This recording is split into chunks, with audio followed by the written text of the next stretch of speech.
Buonasera, benvenuti a TG Sicilia, le principali notizie. Sicilia in allerta rossa, un violento nubifragio colpisce Catania, mareggiate dal lungomare alla Playa dove la sabbia invade le corsie. A San Giovanni Licuti la forza del mare distrugge un muretto in cemento, a Randazzo famiglie isolate per l'esondazione di un torrente, tornado marino a Noto. A Palermo strade come voragini. Agrigento, capitale della cultura italiana, riunione in prefettura con il presidente della regione Schifani per fare il punto sull'organizzazione delle iniziative in programma. Domani il presidente della Repubblica è atteso ad Agrigento. Condannati altri 2 fiancheggiatori di Matteo Messina Denaro. Intanto spunta un'altra amante del boss, una professoressa di Campobello di Mazzara, indagata per favoreggiamento aggravato. A Trapani ha confessato l'autore dell'omicidio di un muratore, la vittima uccisa per una lite su una casa popolare. A Catania ha vandalizzato il 90% dei parcometri, spogliati delle batterie, i nuovi impianti per la sosta a pagamento. Topolino in dialetto catanese, un successo oltre ogni previsione che ha fatto il tutto esaurito in meno di mezza giornata. Prezzi già alle stelle tra i collezionisti, ci sarà una ristampa a febbraio. Calcio, arrivi e partenze in casa Catania e Messina, i rossazzurri cedono Verna al Trapani e ufficializzano l'ingaggio del portiere Dini. A Messina torna Crimi.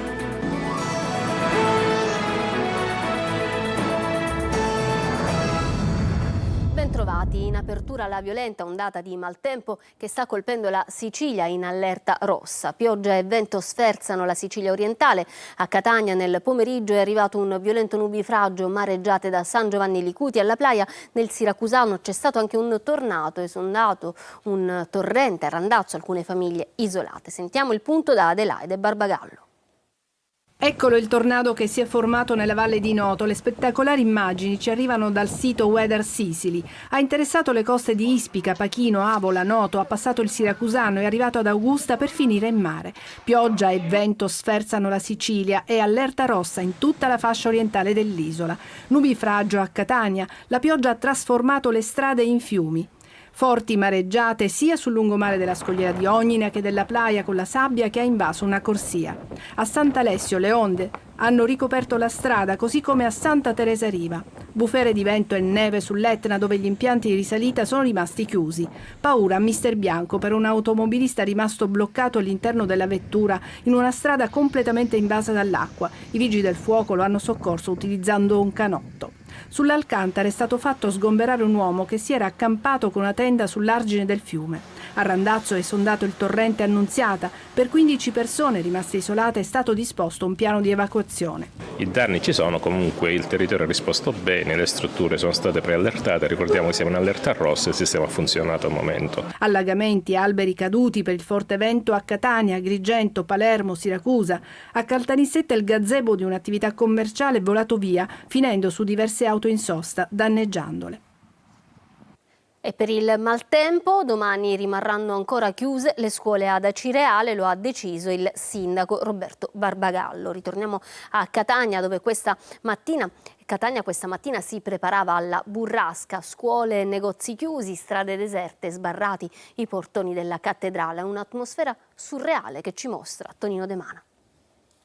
Catania surreale, l'allerta rossa impone cautela, chiusa anche la cattedrale, sospesa la visita al velo di Sant'Agata di una delegazione di monache di Biancavilla, via Etnea letteralmente vuota. Atmosfera surreale in piazza Duomo con la maggior parte delle attività chiuse pronte ad ogni evenienza. Sacchi di sabbia accatastati uno sull'altro, paratie grandi e piccole a protezione dei negozi per evitare allagamenti. L'esperienza insegna in via Etnea, spesso teatro di inondazioni e quindi osservata speciale in queste ore di maltempo estremo. Niente scuola, chiusi parchi, musei, cimitero e mercati rionali, compreso fiere e pescheria. Molti commercianti hanno deciso di prendersi un giorno di riposo, del resto rimanere aperti con pochissima gente in giro non conviene. Giornata da sfruttare sicuramente proficua per i venditori di ombrelli e mantelline antipioggia, oggi più gettonate dei souvenir. Catania deserta, quasi fosse teatro di guerra, a giudicare dalle tante voragini sulle strade. Qui siamo in via 6 aprile, a pochi metri dalla stazione ferroviaria, dove la strada si sbriciola ora dopo ora,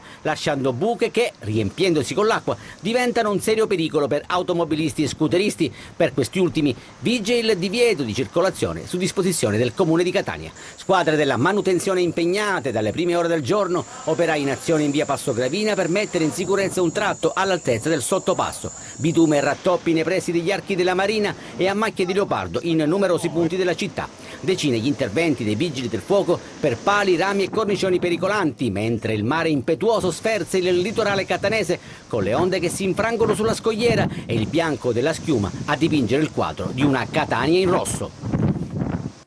E a Palermo intanto è nuovamente emergenza buche. Il maltempo riapre vecchie crepe e crea voragini nelle strade del capoluogo, crollati pali dell'elettricità e alberi nella zona di San Martino delle Scale. Marco Gullà.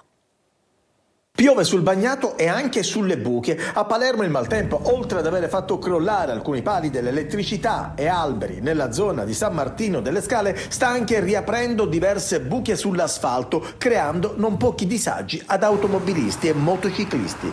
La città sembra essere ripiombata nel caos buche. La pioggia costante ha dato il colpo di grazia a tutti quei tratti ammalorati che con poche gocce hanno finito per sciogliersi come neve al sole. Le ferite, già profonde, si allargano, quelle da poco riparate non reggono il rattoppo e a causa dell'effetto pozzanghera diventa difficilissimo individuarle. Queste immagini arrivano dalla periferia. Guardate come si presenta in parte la città: voragini, crepe, strade dissestate, e in tutto questo i motociclisti devono letteralmente fare gli slalom per evitare conseguenze peggiori. L'asfalto cede anche nelle strade principali. La pioggia caduta in questi giorni ha riaperto nuovamente alcune buche che erano state temporaneamente coperte. Il maltempo, che continuerà anche nel weekend, non può che appesantire l'emergenza buche in città.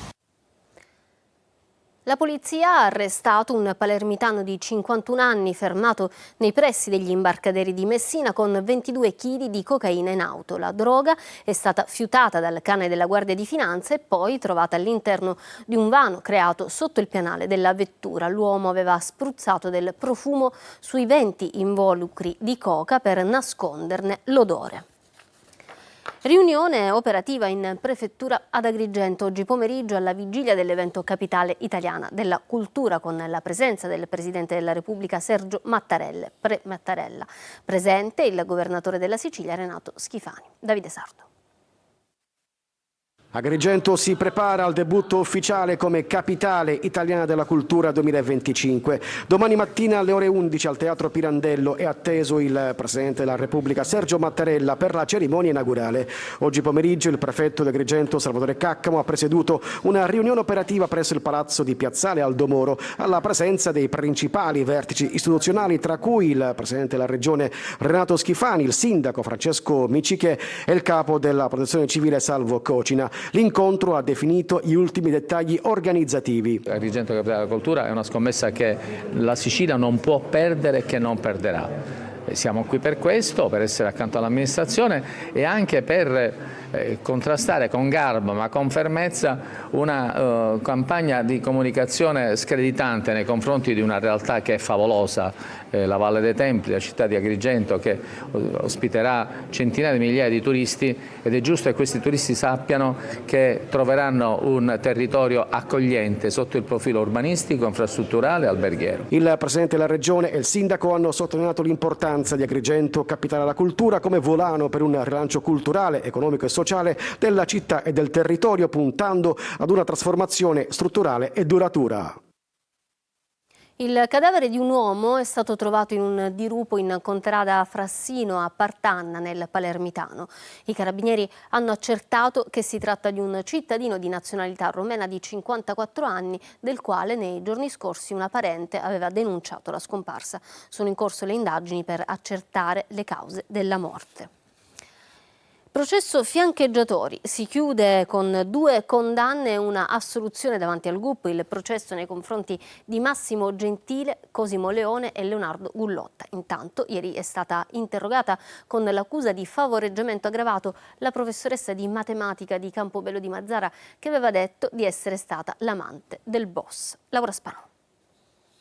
Si è chiuso con 2 condanne e una assoluzione il processo in abbreviato davanti al GUP Marco Gaeta a carico dell'architetto Massimo Gentile, del radiologo Cosimo Leone e dell'operaio Leonardo Gullotta. 10 anni per Gentile, 8 per Leone. Assolto il bracciante agricolo Gullotta. I 3 imputati erano accusati di aver avuto un ruolo nella latitanza di Matteo Messina Denaro. Gentile è stato condannato per associazione mafiosa. Per Leone il reato è stato derubricato in un corso esterno. Per entrambi la procura aveva chiesto 12 anni di carcere. Gullotta, unico a piede libero, rispondeva di favoreggiamento aggravato. La procura aveva chiesto 6 anni e 8 mesi. Gentile avrebbe prestato la sua identità al latitante consentendogli di acquistare una macchina e una moto. Leone si sarebbe occupato del boss, ormai malato, mentre era ricoverato alla Belaiello di Mazara, dove all'inizio di novembre del 2020 era stato sottoposto a un primo intervento dopo la diagnosi di tumore. Gullotta avrebbe messo a disposizione di Messina Denaro il suo numero di cellulare, ma il giudice lo ha scagionato.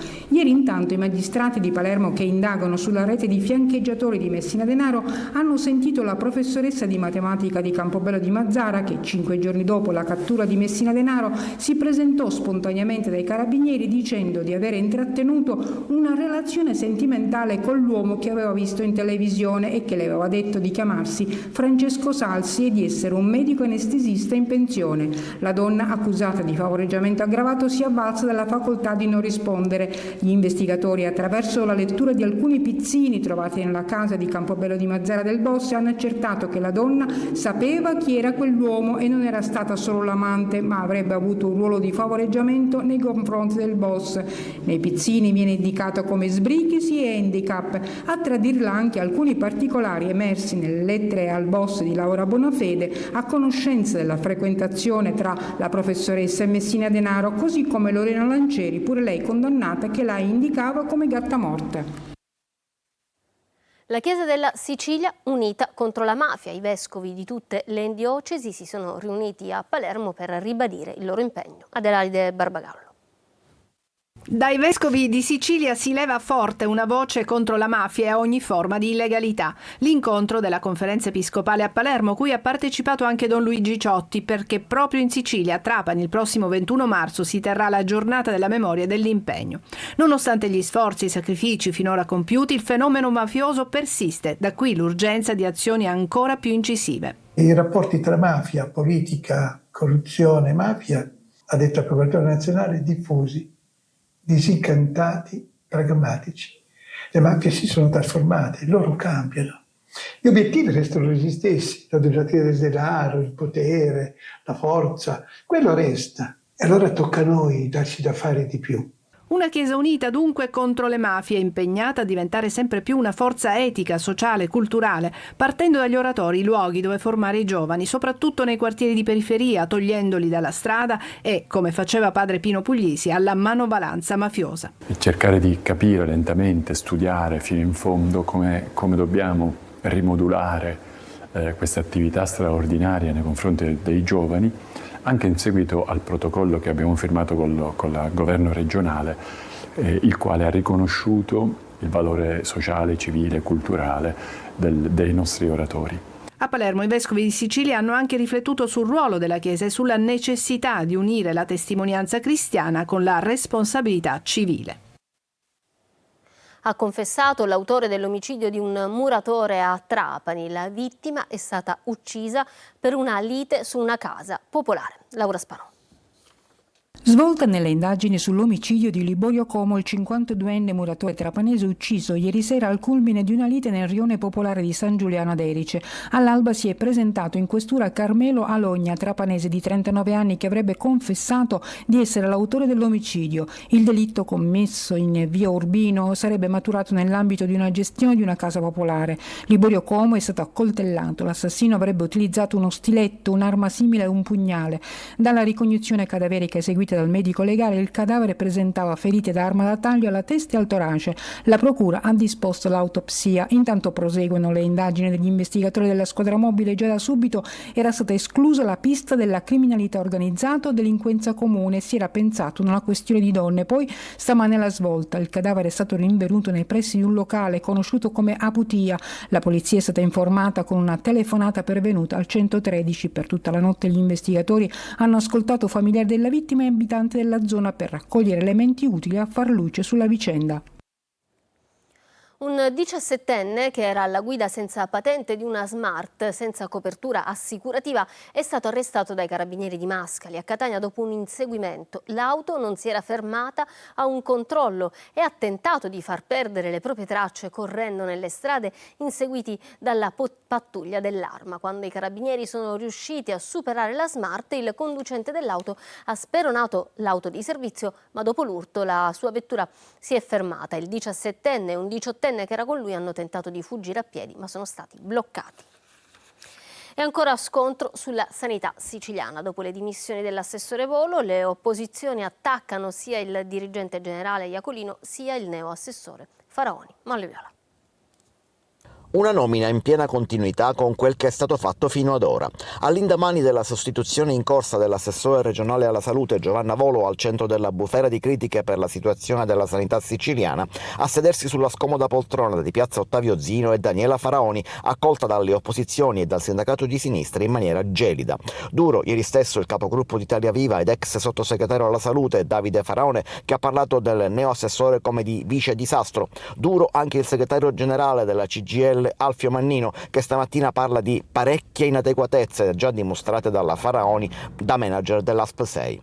A difendere da subito il neoassessore scende compatta la maggioranza. Totò Cuffaro parla di guasti della sanità che discendono da errori del passato. Il capogruppo di Forza Italia all'Ars Stefano Pellegrino sottolinea le competenze del neoassessore. Auguriamo buon lavoro alla dottoressa Faraoni, sapendo che ha una comprovata esperienza, una comprovata competenza e certamente darà un seguito a quello che è stato il lavoro sia parlamentare sia dell'assessorato. Ma la Faraoni avrà comunque una tregua. Bersaglio degli attacchi adesso è il dirigente generale dell'assessorato Salvatore Iacolino. Come il PD nei giorni scorsi, anche la CGIL oggi spara sul dirigente. Dopo quello del lavoro ci aspettiamo un passo indietro anche da parte di Iacolino, che di fatto ha avuto la direzione politica dell'assessorato, dice anche in questo caso Alfio Mannino.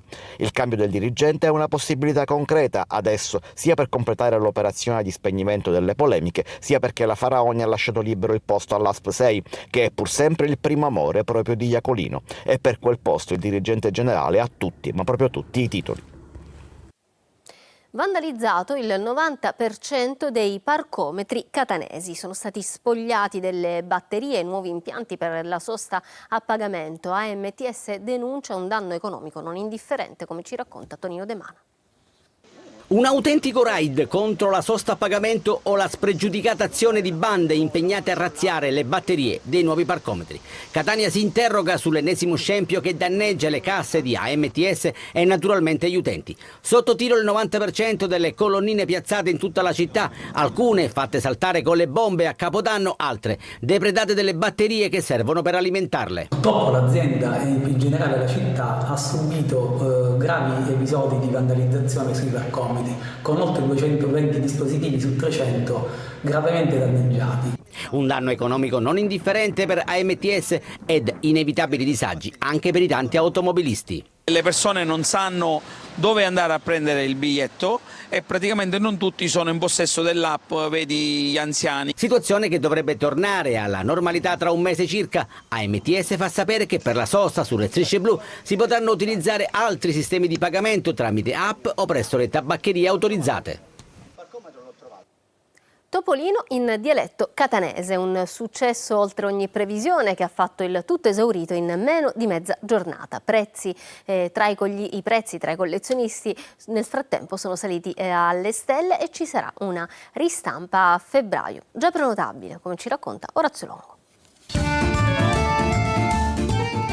Attia chi sta fanno, dice zio Paperone, stucoso che facisti e morscio, e Archimede a rispondergli, mi l'hai a vantari. Topolino numero 3608 è un omaggio al linguaggio, spiega Alex Bertani, direttore editoriale del settimanale a fumetto, pubblicato in 4 dialetti, milanese, fiorentino, napoletano e catanese, in occasione della giornata nazionale del dialetto e delle lingue locali. In Sicilia è andato venduto tutto in meno di mezza giornata, facendo la gioia di chi ha fatto in tempo a comprarlo e lo sconforto di chi lo ha perso. Tanto che in rete sono apparse copie a prezzi da collezione molto oltre i 100 euro ciascuna. Ma adesso sul sito della Panini è comparso il messaggio che può rassicurare tutti gli appassionati. Il numero 3608 sarà di nuovo disponibile dalla prima settimana di febbraio in prenotazione. Un movimento che ben si spiega se si considera che per esempio l'Italia è stato il primo paese in cui Topolino ha avuto una testata tutta sua. In questa storia scritta da Nicolò Testi e disegnata da Alessandro Perina dal titolo Zio Paperone, il PDP 6000, si racconta dell'ennesimo tentativo dei Bassotti di entrare nel deposito di Paperone per derubarlo. Lui, stanco di questa situazione, chiede ad Archimede di organizzare una soluzione definitiva e questi crea un sistema di antifurto con a capo una specie di intelligenza artificiale, il PDP 6000. Al progetto è dedicata anche una cover tricolore realizzata da Andrea Freccero. Per declinare Zio Paperone, il PDP 6000, nei 4 dialetti, Panini si avvalsa della collaborazione di Riccardo Regis, ordinario di linguistica italiana all'Università di Torino, esperto di dialettologia, che ha coordinato un team di linguisti. Ci fermiamo adesso per una pausa, tra poco lo sport.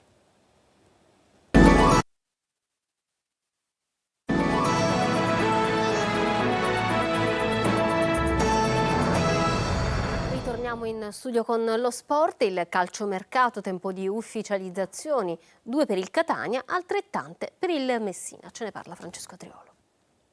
Arrivi e partenze. In casa Catania ecco 2 ufficializzazioni. La prima in ordine cronologico è stata la cessione di Luca Verna al Trapani a titolo definitivo.